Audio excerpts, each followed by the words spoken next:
पिछले वीडियो में आपने देखा कि कैसे मैंने मुंबई में पहला दिन फिल्म सिटी में बिताया, जहां मुझे पीके, गोविंदा, डॉक्टर गुलाटी मिले। साथ ही साथ फिल्में देखने को लेकर एक नया नजरिया भी मिला और शाम होते होते मैं पहुंच गया जुहू बीच, जहां का एक्सपीरियंस भी मैंने शेयर किया। अगर आपने वो वीडियो नहीं देखा है तो इस वीडियो के बाद आप फिल्म सिटी वाली वीडियो भी जरूर देख लें। और अगर आप इस चैनल पर नए हैं तो चैनल मनोज मकड़ को सब्सक्राइब जरूर कर लें। साथ ही साथ दोस्तों और रिश्तेदारों को भी शेयर करें।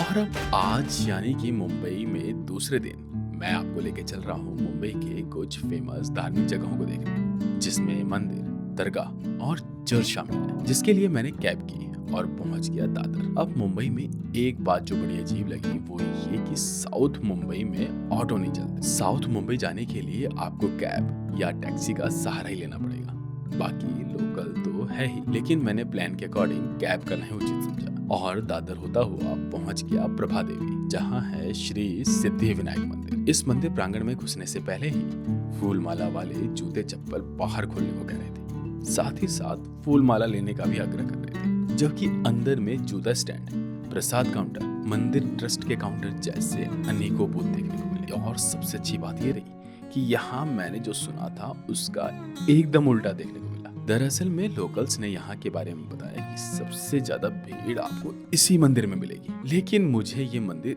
एकदम खाली मिला। कोई स्पेशल एंट्री की जरूरत नहीं पड़ी और मंदिर में दर्शन इतने अच्छे हुए कि मैं क्या ही कहूँ। इतनी छोटी सी गणेश जी की प्रतिमा जिसे आज तक मैंने डिजिटली देखा और उसे सामने से देखकर लग रहा था जैसे मानो मैंने क्या ही हासिल कर लिया। सच में ये दर्शन करके कुछ अलग सा महसूस हो रहा था। साथ ही साथ मंदिर प्रशासन को भी धन्यवाद करने का मन कर रहा था कि कैसे इतना सब कुछ मैनेज किया हुआ है। यहाँ एक बात बता दूं कि इस मंदिर के ट्रस्ट को महाराष्ट्र का सबसे अमीर ट्रस्ट होने का खिताब है। अब यहाँ से बारी थी महालक्ष्मी मंदिर जाने की। सिद्धि विनायक मंदिर के बाहर से ही टैक्सी करके मैं कुछ ही देर में पहुंच गया महालक्ष्मी मंदिर। ये मंदिर काफी भव्य और काफी साफ सुथरा है। साथ ही साथ यहाँ मंदिर प्रशासन सबसे ज्यादा मुस्तैद नजर आया। इस मंदिर की सबसे अच्छी बात ये लगी कि यहाँ फोटोग्राफी और वीडियोग्राफी पर सख्त मनाही थी। सिर्फ बोलने के लिए नहीं बल्कि हकीकत में मनाही थी। यहाँ पर गर्भगृह में माता महालक्ष्मी,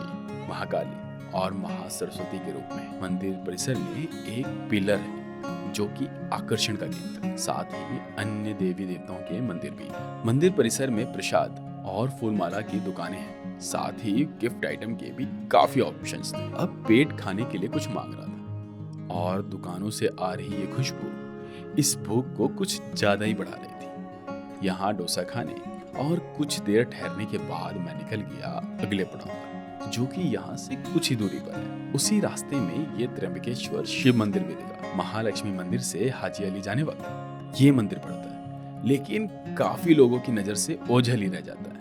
इस मंदिर में दर्शन करने के बाद अब मैं पहुंच गया हाजी अली की दरगाह। इस दरगाह के लिए मैंने काफी कुछ सुना था, लेकिन आज यहाँ मुझे थोड़ी निराशा याद लगी। यहाँ की गंदगी देखकर मन काफी दुखी हुआ। ये देखकर मैं मन ही मन सोच ही रहा था कि क्यों हम इन जगहों को साफ नहीं रख सकते। दोनों और समुद्र और बीच में ये रास्ता जो कि दरगाह की ओर जाता है कितना सुंदर हुआ। अगर ये साफ होता तो ये नजारा कितना सुंदर होता। हद तो तब हुई जब मैं मुख्य दरगाह के पास गया और वहां भी कंस्ट्रक्शन वर्क चल रहा था। लेकिन ये निराशा कुछ पल के लिए गायब हो गई जब ये कव्वाली गाने लगी।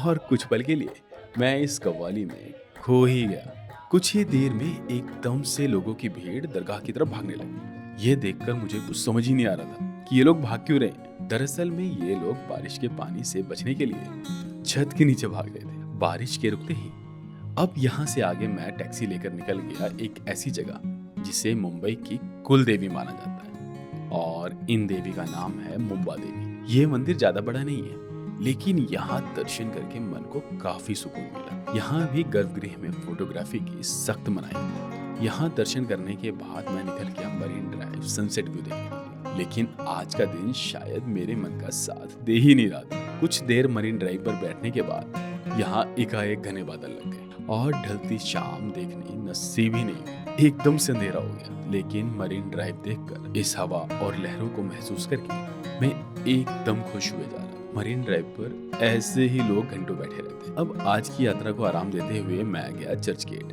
चर्च गेट एक रेलवे स्टेशन है जहां आज मैं लोकल से ट्रैवल करने वाला था और मेंटली प्रिपेयर भी था कि भीड़ से कैसे डील करना है। लेकिन यहाँ हैरानी की बात ये थी कि यहाँ भीड़ तो क्या, मुझे बैठने की जगह मिल गई। आज मुझे एक बात समझ आई कि कुछ बातें हम यूं ही सुनी सुनाई मान लेते और उसे जब अनुभव करते हैं तब असल में महसूस कर पाते। और लोकल से सफर करके मैं पहुंच गया दिल्ली, जहां मैं ठहरा हुआ था। उम्मीद है आपको ये मुंबई सीरीज पसंद आ रही होगी। अगर आपको वीडियो पसंद आ रही है तो इस वीडियो को अपना प्यार देना ना भूलें। साथ ही साथ अपने सुझाव कमेंट करें। आपके कमेंट ही मुझे किक देते हैं नई वीडियोस बनाने के लिए। अगली वीडियो में मैं आपको लेके चलूंगा मुंबई के अन्य पर्यटन स्थलों पर। तब तक अपना ध्यान रखें, स्वस्थ रहें। धन्यवाद।